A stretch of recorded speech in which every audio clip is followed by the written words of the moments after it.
اور کروڑہا لوگ ایک وقت میں روزہ رکھتے ہیں، یہ اجتماعیت ہے۔ اور اس کے جو فوائد ہیں اس پہ کم تحقیق ہوئی ہے، انٹرمیٹنٹ فاسٹنگ پہ ہوئی ہے، لیکن اسلامی فاسٹنگ جس میں پانی کی بھی ممانعت ہے اس تعلق سے کم ہوئی ہے۔ مزید ریسرچ ہو رہی ہے، امید ہے کہ نتائج 5-10 سال میں آ جائیں گے۔ اب دیکھیے یہ ہماری اسلامک فاسٹنگ ہے، 4 بجے سے 6 بجے تک شام میں پانی بھی نہیں پینا، کھانا نہیں کھانا، دوائیں نہیں لینا، مباشرت نہیں کرنا، تمباکو یا دیگر ڈرگز سے بھی پرہیز۔ یہ کتنی خوبیوں والا جو ہے سو ہمارا یہ ہے۔ جبکہ اگر آپ انٹرمیٹنٹ فاسٹنگ فزیولوجیکل یا میڈیکل فاسٹنگ لیں گے تو اس میں پانی کی اجازت رہتی ہے، کھانے اور یہ دواؤں کی بھی اجازت رہتی ہے، تمباکو وغیرہ کوئی چاہا تو وہ بھی لے سکتا ہے۔ اب یہ غیر روزہ وقت میں غذا بشمول پانی اور دوا کا استعمال ہم کو کرنا پڑتا ہے۔ 6 بجے آپ نے روزہ کھولا، افطار کیا، پھر بیچ میں ایک آدھ مرتبہ کھایا، پھر دوائیں لی، پانی پیا اس دوران، اور پھر سحر کی۔ تو یہ جو غیر روزہ وقت میں ہم کو پوری غذائی جو ضروریات ہے ان کو پورا کرنا پڑتا ہے۔ اب آتے ہیں روزہ کیسے رہیں۔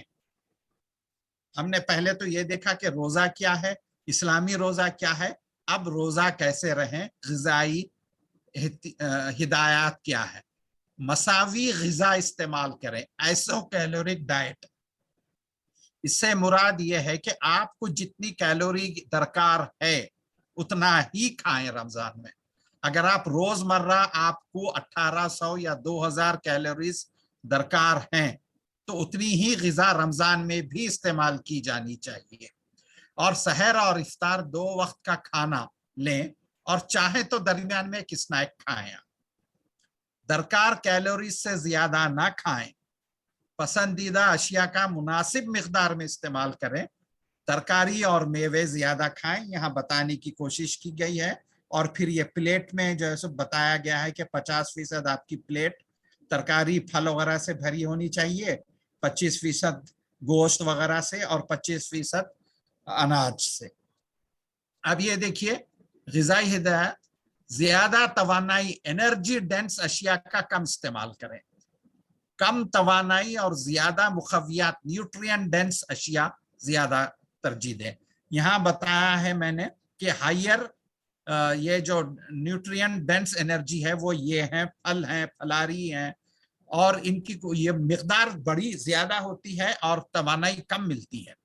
جبکہ نیوٹرینٹ یعنی انرجی ڈینس فوڈز یہ کم مقدار میں ہوتے ہیں، جیسے مٹھائی، آپ کے دوسری چکنی اشیاء سے بنی ہوئی یہ چیزیں نیوٹرین یہ انرجی ڈینس ہوتی ہیں۔ اور ایک چیز جو آپ کو احتیاط کرنی ہے، سفید چیزوں کا، چکنائی، نمک اور شکر کم سے کم یہ کریں۔